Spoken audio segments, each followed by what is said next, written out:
thousands of years, people have gazed up at the heavens and read messages in stars. From studying the skies, astrologers have predicted an endless list of world events, including natural disasters, stock market crashes, assassination attempts, and the birth of Jesus Christ.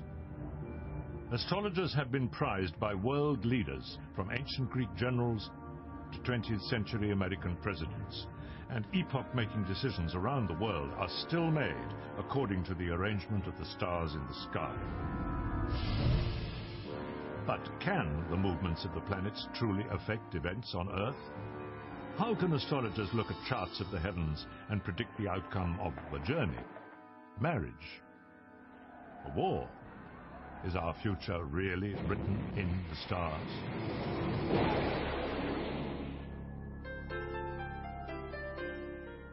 In 18th century England, there were two men whose backgrounds could not have been more different. One was a humble ironmonger, the other King George III of England. Despite this, their lives were full of extraordinary parallels. They inherited their father's businesses in the same month, married on the same day, fathered the same number of boy and girl children, were ill at the same time, and suffered the same accidents. Even their deaths were separated by only a few hours. They weren't related by blood, but they were astrological twins, born at virtually the same time and only a few miles apart, and their horoscopes were identical. According to astrological belief, the similar pattern of their lives was entirely to be expected. Astrology, in some form, is familiar to everyone. Millions of people read their horoscope in the media each day, and even the most skeptical know their own zodiac sign. What they may not realize as they scan the newspaper columns is that they are the beneficiaries of the most far-reaching intellectual enterprise in human history. Known as the Queen of Sciences, astrology is our most ambitious attempt to combine science and philosophy into an overall explanation of destiny, and it's as old as recorded history. It began 5,000 years ago as people watched and noted the movement of the stars in the sky. Excited by these observations, they proposed a link between movements in the heavens and human lives on Earth. Since then, astrologers have maintained that there is a meaningful connection between planets and people, but they have never agreed on how or why. Astrology has stood the test of time. It's as popular now as it has ever been, and flourishes in every corner of the globe. Cambridge University historian Nick Campion has made an academic study of astrology's changing role. Astrology is actually infinitely flexible. We just can't get away from the fact that it's one of the most accurate descriptions of character we have, and it can predict the future. Robert Curry is a prominent astrologer whose London astrology shop attracts thousands of clients each year. I think the reason for the success and popularity of astrology is because it is a truth. It is something that is fundamental. I feel that astrology comes from something higher. It's as if it's part of the universe. Sometimes when I was doing charts in consultation, I'd get a chill down my back, down my spine, because people would say things that were so uncannily true in accordance with the chart. For most people, a horoscope means a brief impersonal prediction in a newspaper or on TV. Shelley von Strunkel is a consultant astrologer who also writes popular newspaper sun sign columns in Britain and America. These are designed to give the individual a chance to think about their day to come. It's a bit like a weather report for a specific part of the country. But these horoscopes refer solely to the signs of the zodiac, sometimes called sun signs. The zodiac is the name given to the band of constellations in the sky, through which the sun, moon, and planets appear to pass as they journey through the heavens. The Romans compared the movement of the planets through this starry backdrop to a chariot race. The sun, moon, and planets are the chariots, and the constellations are the racetrack. The zodiac is divided into 12 divisions, or signs. Everyone born during the 30 days it takes the sun to travel through one division is said to belong to that sign, and astrologers believe that they will share its characteristics and influences. Sun sign predictions are very generalized, but despite this, newspaper horoscope columns have a large following. Erin Sullivan, an astrological writer and teacher, has also written popular columns. Sun sign astrology, as it appears in the newspapers, interests millions of people, which is often why some people buy a particular paper. Some people who write these columns are terribly successful. They're very, very good. They have an excellent vocabulary. They are able to work the symbolism quite nicely. You'll find that some of them are actually very good, and some of them are absolute drivel. It's just ridiculous. A true horoscope is more than just a sun sign description. It's a personal chart describing the astrological influences relating solely to that individual. The chart is cast by an astrologer and is known as a natal chart.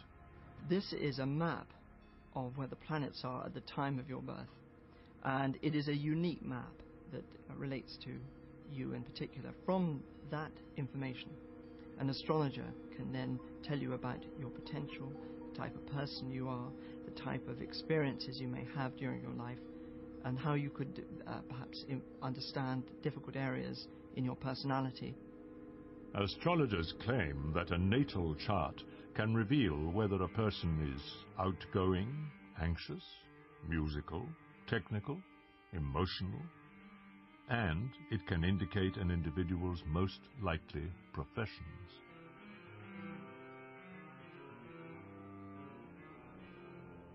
The chart is a snapshot of the heavens at the exact moment of birth.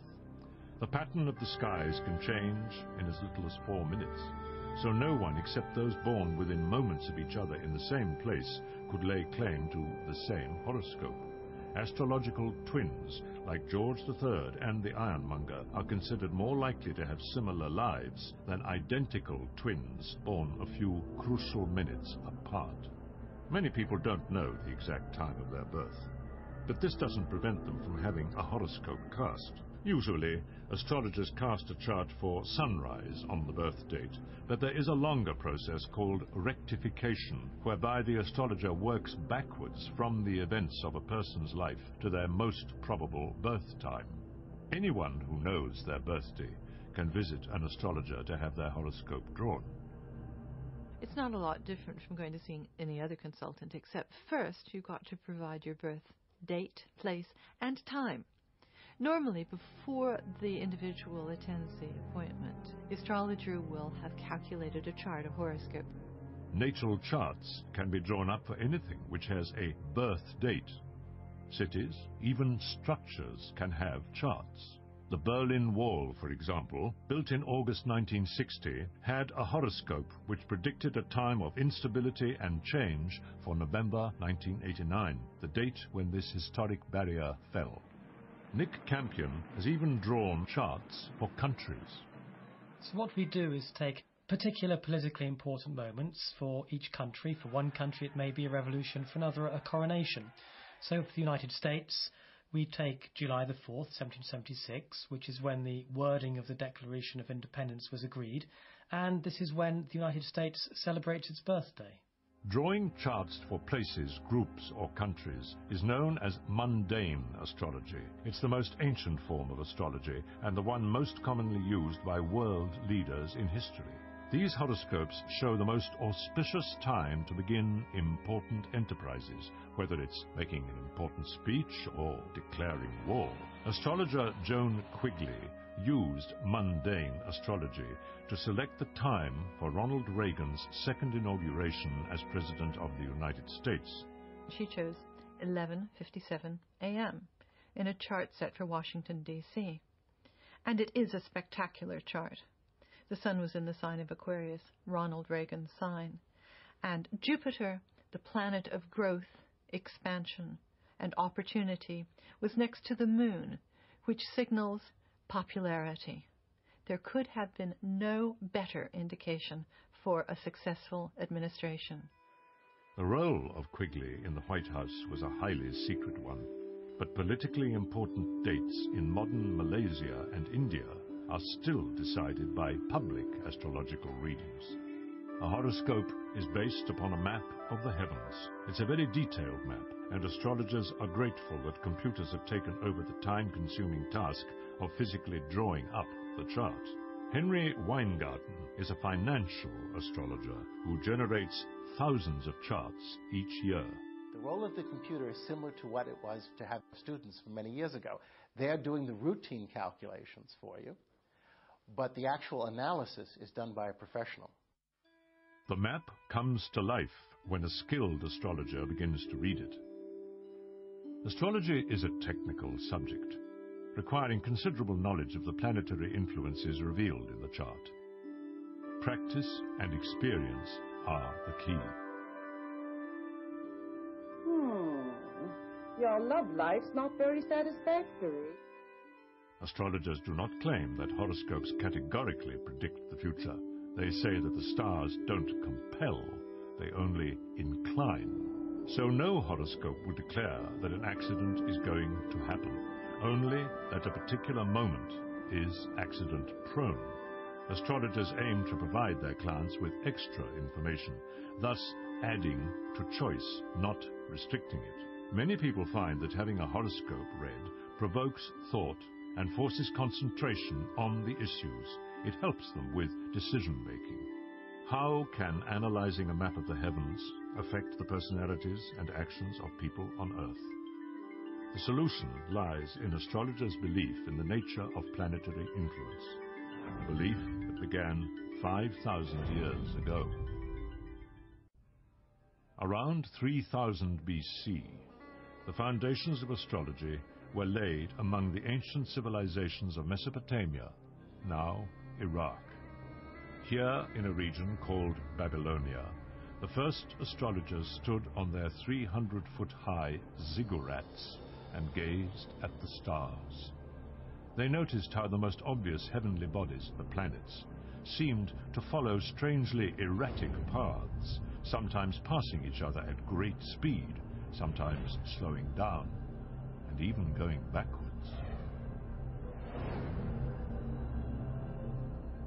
These ancient observers worked out what 20th century scientists using space probes and telescopes have confirmed, that the planets have regular orbits and that they vary in position, brightness and speed as they follow their paths. The Babylonians also began to record a connection between these patterns and events on Earth. The Mesopotamian philosophy, which continued well into classical Greece and Rome and into Renaissance Europe, was that the whole world was alive. And by the whole world, they meant the universe, the stars, as well as the Earth. And they continually believed that nature was talking to them. And behind nature were the forces which they called the gods and goddesses. For the Babylonians, the forces of nature extended into space, which they saw as inseparable from earthly life. These first astrologers saw the planets as embodying the powerful yet capricious gods and goddesses, each planet resembling in appearance and movement the character of its god. The Babylonians, and later the Greeks and Romans, believed that these planets, all different, exerted their influences upon life on Earth, and that the closer each planet locked in its orbit came to the Earth, the more strongly people on Earth were affected by it. This ancient idea of the planets as forces with distinctive personalities and effects is still the cornerstone of astrological belief and the basis on which horoscopes are interpreted. The core function of a horoscope is to record the positions of the planets so that their influences can be assessed. This chart, the horoscope of John F. Kennedy, is recorded in a shorthand developed by astrologers through the centuries.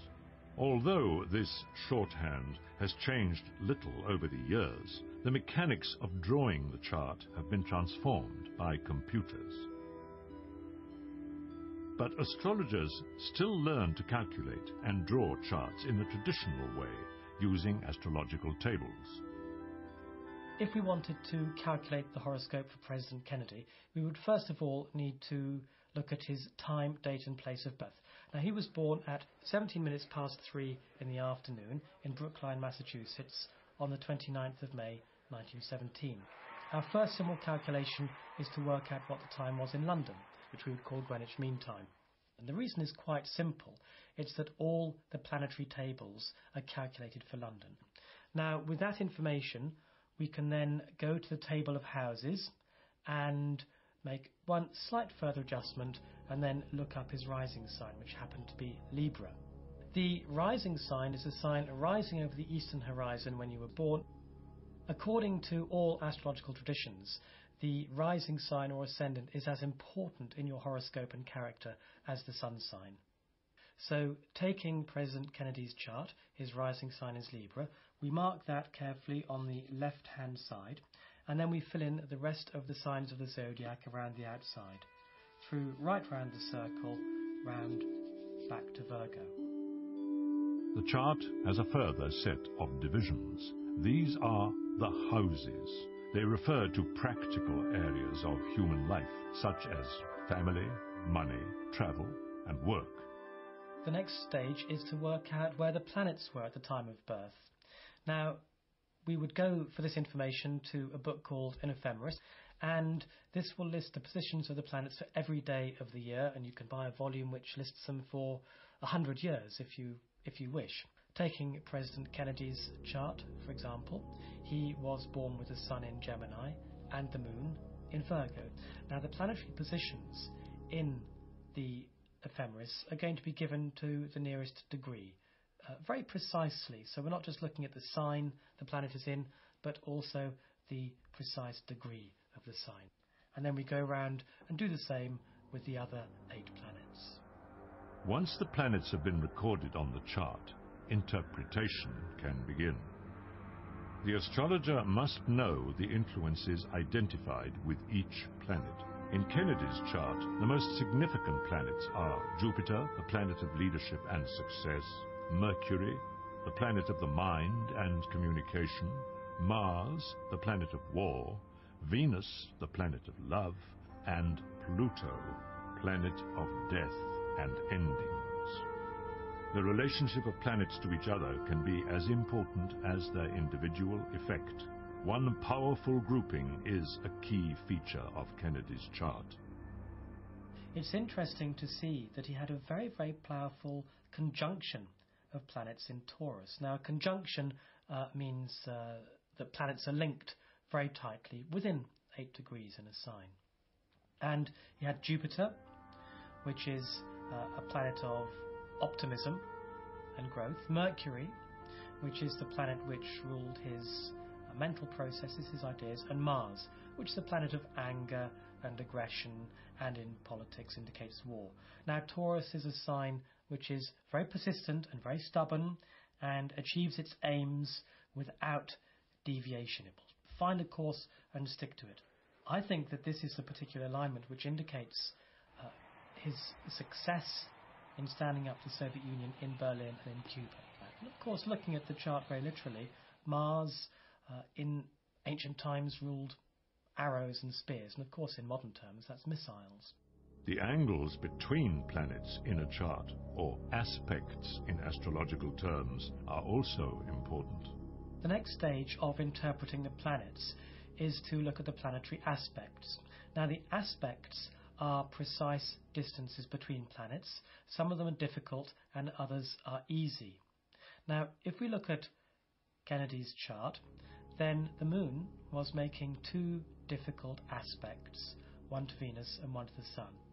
The moon square to Venus is very difficult emotionally, and this would represent the deep internal pull that he felt between his love for Jackie on the one hand and his high regard for her as a wife and mother of his children.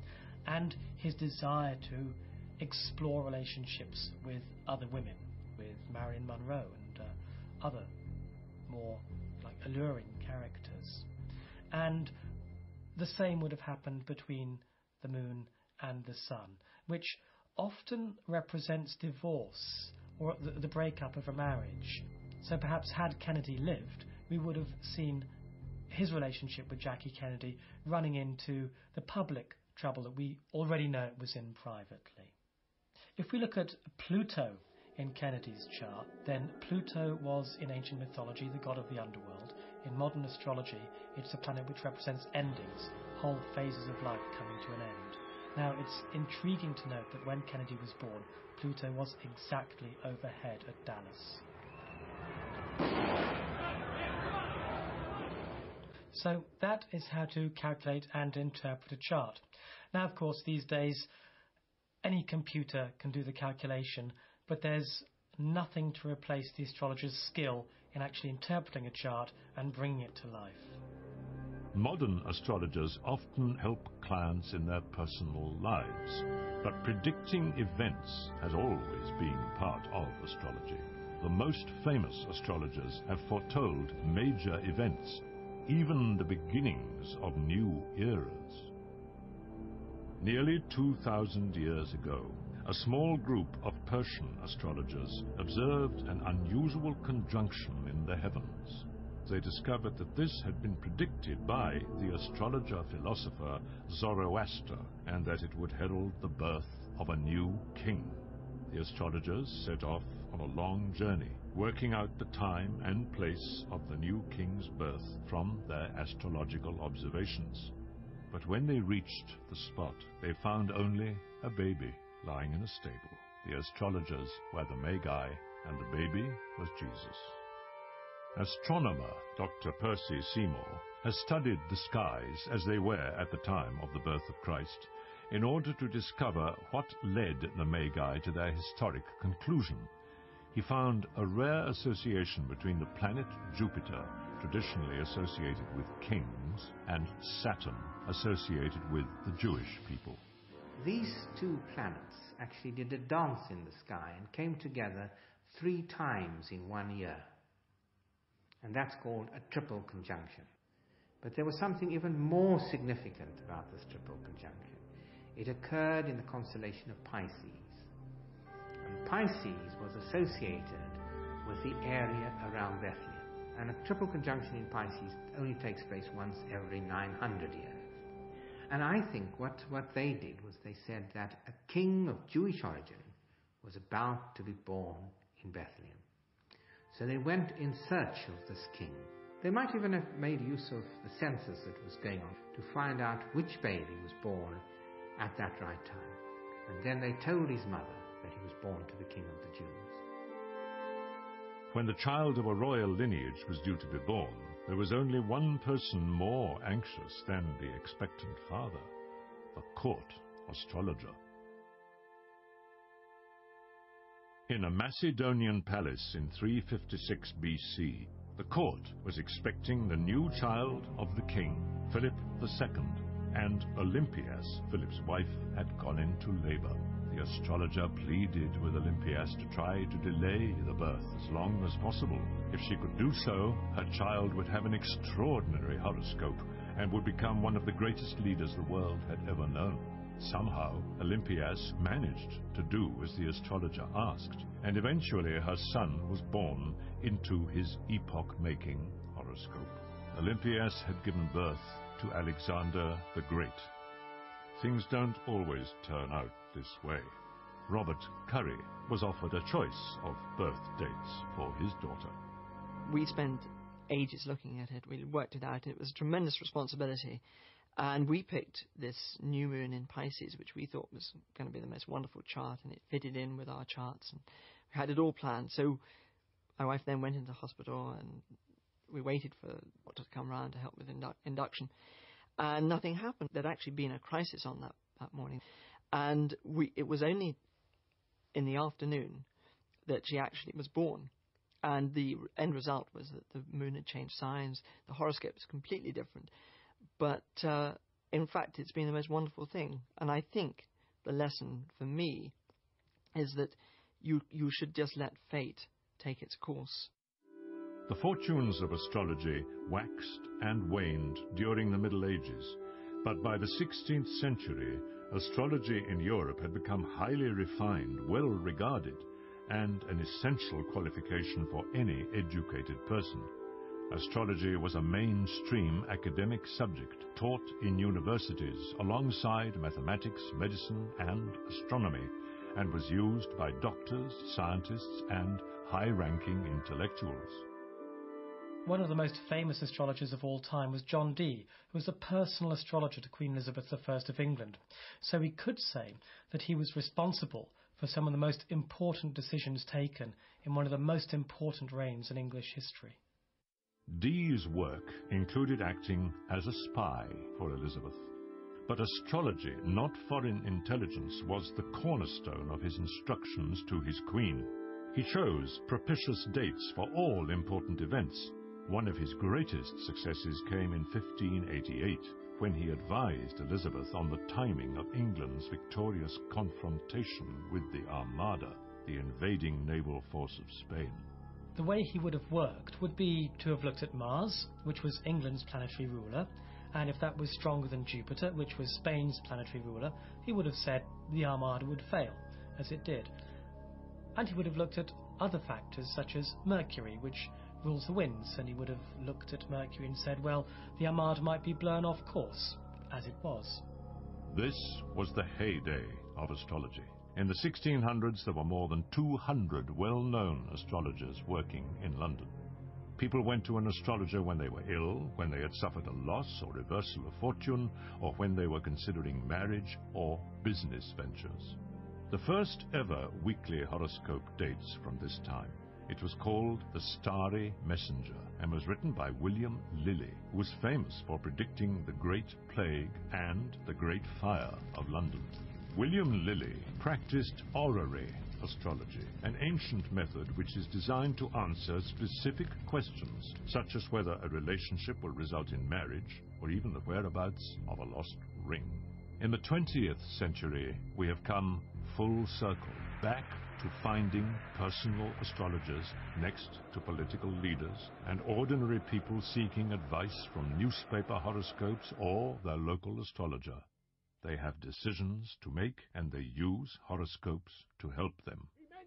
During the Second World War, Hitler secretly employed an astrologer, Karl Kraft. The Allies discovered this and decided to employ one too. They hoped that their astrologer would come to the same conclusions as Kraft.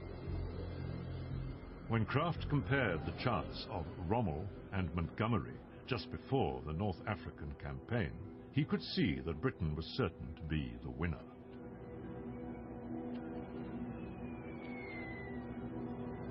Hitler's response was to put Kraft in jail and carry on with the ill-fated campaign.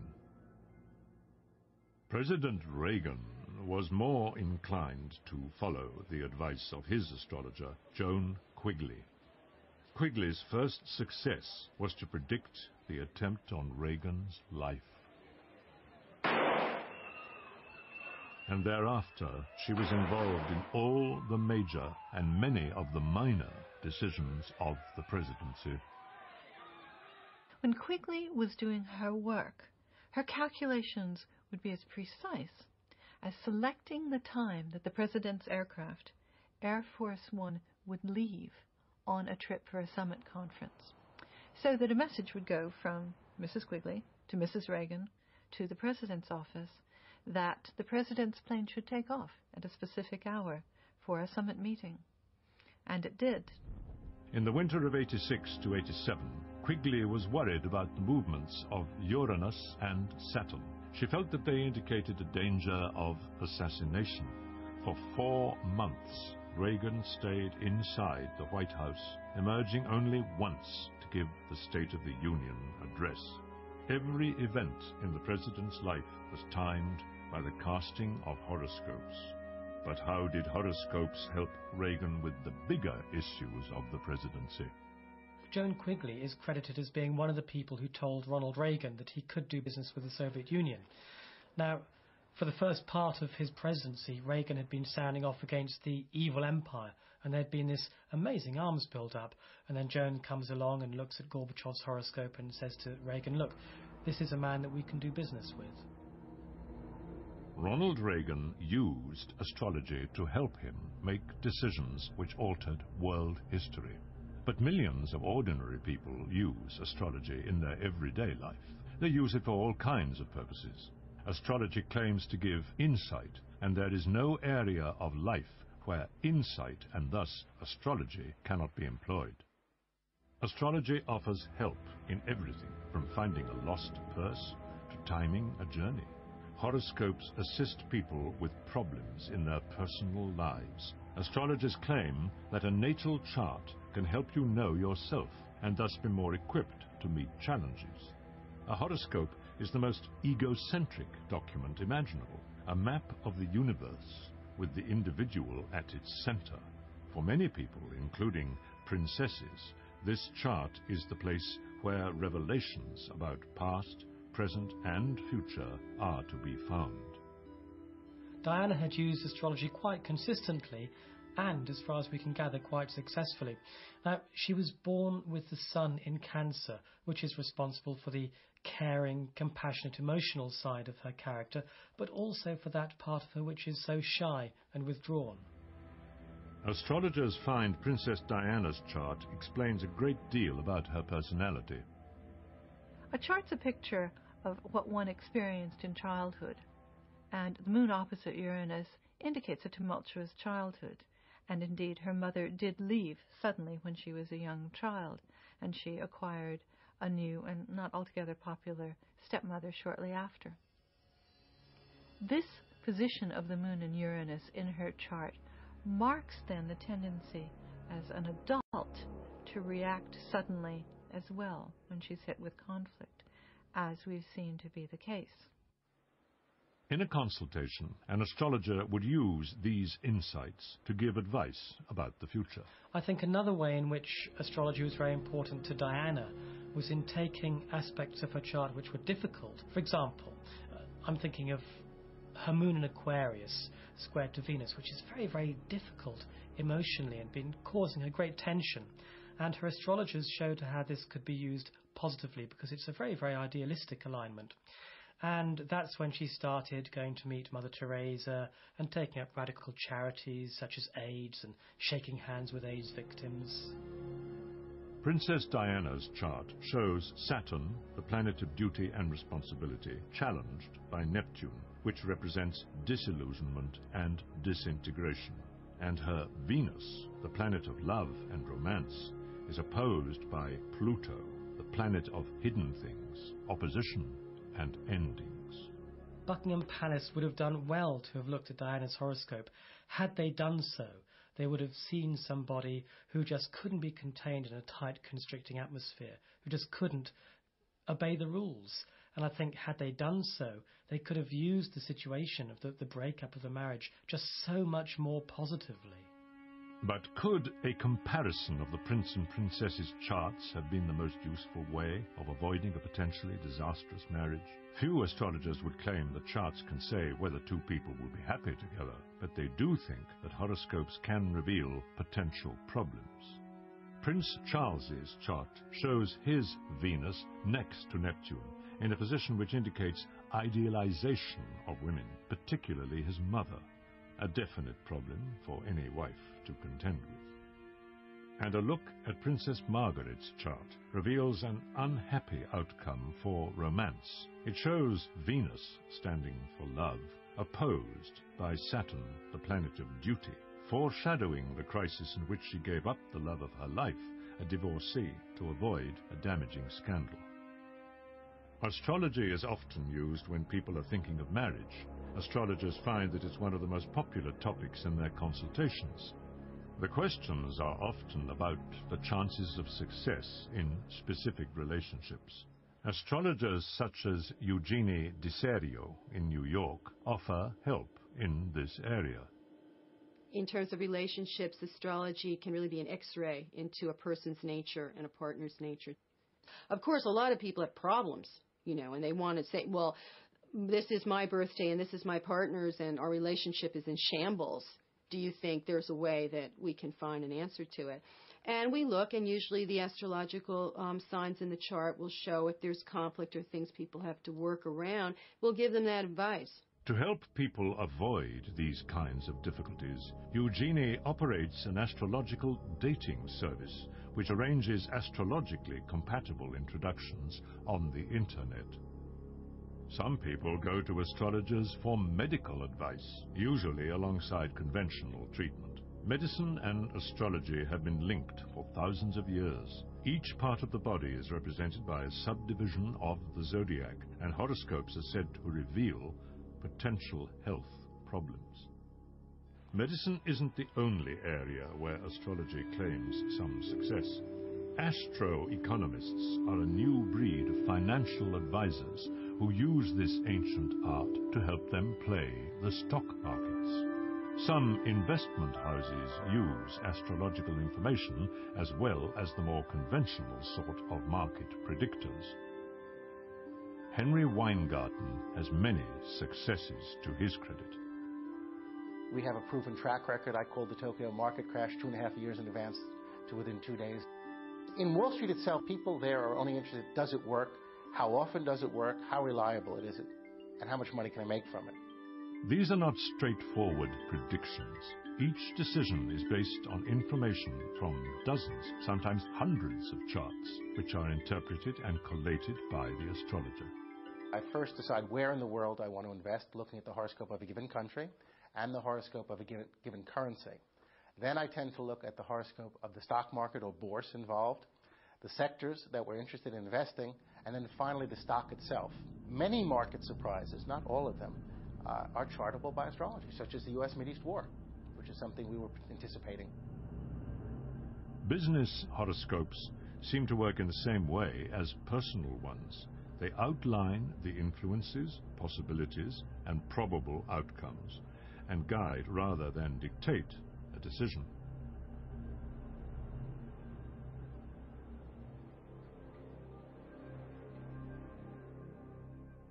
For those who use astrology this way, its validity is not in doubt. Others are less convinced. Scientists have difficulty accepting a system whose workings seem to have no plausible explanation. But astrologers have something new to offer the cynics: statistical evidence. The continued popular appeal of astrology is a puzzle to many 20th century scientists who regard it as a lingering superstition. In the 1950s, Michel Gauquelin, a French scientist and statistician, irritated by what he thought were astrology's bogus claims, set out to refute a statistical study in which the astrological writer Léon Lasson had connected horoscopes with choice of career. To his surprise, his results confirmed Lasson's original conclusions. He repeated the studies and found even more significant results. He turned up a very interesting result, looking at men who had excelled themselves in the medical profession, medical scientists and physicians who had excelled, won prizes, made discoveries. And he found out that these men, they were mainly men at that time, they were mainly born when Saturn or Mars had reached its highest point in the sky. Gauquelin also found that what became known as the Mars effect was strongest among world-class athletes, and that writers were significantly more likely to have had the moon rising in their charts. The striking thing for students of astrology is that these findings supported traditional beliefs about planetary influences. Gauquelin's findings actually provides an underpinning of a belief from the ancient world that kings are born with Jupiter just rising or reaching its highest point. And this is why Jupiter became associated with kings and became the planet of kings.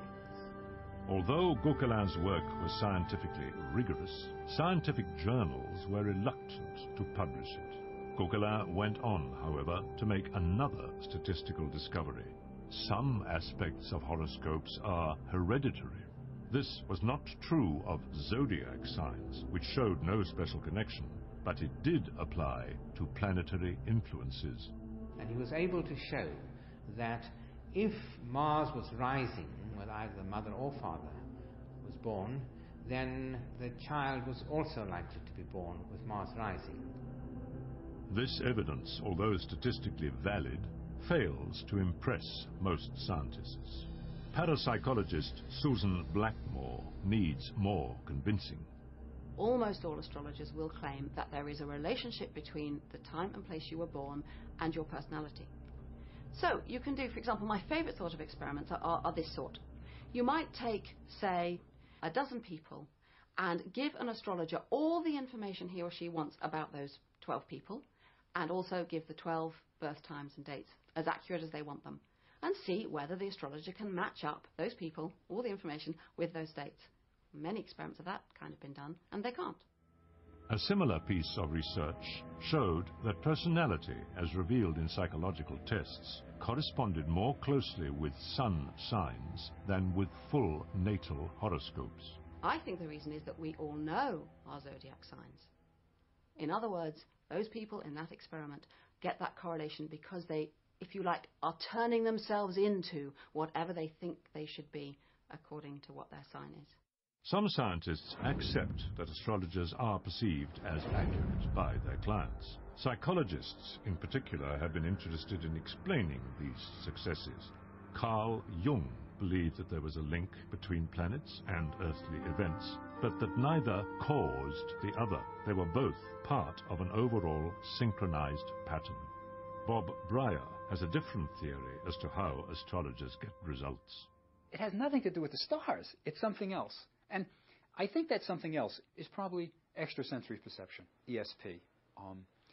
If astrology really worked the way many astrologers claim it does, that there's a direct correlation between the position of the heavens at the time of your birth and your subsequent actions, then the best astrologer would be a computer. But I think most astrologers feel that you can't do it just with a computer. There has to be an interpretation. And I think the interpretation is where ESP comes in. Many psychologists maintain that good astrologers, those who impress clients with the accuracy of their personality analysis and can pinpoint problem areas, achieve the result with a combination of skills. They may, for example, be excellent at picking up unconscious signals from their clients, or may simply be good at telling clients what they want to hear. I think the real power of astrology comes from people's desire to see themselves in the descriptions they read. So, for example, if I said to you, well, on the outside you appear really confident and relaxed, but underneath you're actually more worried than you seem. Now, that's true. Almost everybody will say that's true of them, but not true of other people, because you don't realize everybody else is like that too. You can very easily come to believe that astrology has far more validity than in fact it does. But astrologers are equally convinced that a horoscope is valid in its own right. Their position is that good astrologers succeed because they are experienced at reading charts. I was asked to do a chart as a gift for a gentleman, someone I'd never met, and given the birth time, date, and place. And I did a tape for him and sent it off in the post and really thought nothing more about it until I got a phone call from his wife. She said my tape had helped her understand her husband better than she ever had before. Percy Seymour is one of the few scientists to develop a theory in the areas where real evidence does exist. He has sought an explanation for the connection which Gauquelin demonstrated between the position of planets and the lives of individuals. Seymour's theory is that planetary influence operates through a form of magnetism to which humans are sensitive. The mechanism is unclear, but we already know that the sun and the moon exert an influence on Earth. The full moon, for example, has long been associated with changes in human behavior, and the moon's phases are precisely linked to the ebb and flow of the tides. Animals certainly seem capable of responding to the moon's effect. Oysters, for example, open and close at irregular times each day. It was thought that this was a response to the rise and fall of the tides, but biologists discovered that even in still tanks in the dark, the oysters maintained their tidal lunar rhythm. And when oysters are transported 1,000 miles from the coast, they change their rhythm to the moon cycle of their new home. Somehow, in their darkened tank, they can detect and respond to the phases of the moon. Activity on the surface of the sun more directly influences our atmosphere. Solar flares, magnetic storms on the sun, are associated with increased interference to radio transmissions and disruptions in human behavior. Road accidents increase up to 4 times during and just after these disturbances. Scientists accept that animals and humans can detect signals from close and powerful neighbors, such as the sun or moon. But what about the planets, which are much, much further away from Earth? Percy Seymour has a theory as to how the effects of even distant planets may be registered here. We all know that the sun and the moon have an effect on our Earth. How can the planets enter this scenario? How can they play a part, since they are so far away from us? And their distances makes their effect on us so very, very weak. I think this is where the sun comes into it. The sun can tune in to the weak tidal forces of the planets. And these weak tidal forces can be amplified by the sun's magnetic field, so that the sun can disrupt in the form of violent storms. This affects the magnetic field of Earth. And since the magnetic field of the Earth is known to affect a wide variety of organisms, it can have an effect on human beings as well. Seymour's idea is that the nervous systems of animals and humans act like aerials to detect the vibrations of the Earth's field, a complex symphony played by the constantly moving solar system. The first signals are etched onto our blank nervous systems even before we are born. I think that over the entire 9 months, when the fetus is in the womb, its developing aerial system, which is its nervous system, is picking up tunes, melodies, magnetic music of the solar system. Once the fetus is born, most of its information will come via its 5 senses. But it might well be that in later life the individual picks up the themes and melodies of the symphony that it heard while it was in the womb. It will be predispose this individual to behave in a certain way. The debate continues. But while scientists argue, astrologers are more popular than for the last 300 years. We still don't know what, if any, scientific basis exists for astrology. But for centuries, the same message has emerged over and over again. The planets are part of the same system as Earth, and somehow their influence is felt in human lives. For the thousands of astrologers who help their clients to focus upon their lives and problems, the stars are more than a benevolent presence in the night sky. They are the guardians of our strengths and weaknesses, our desires and ambitions. They are our destiny.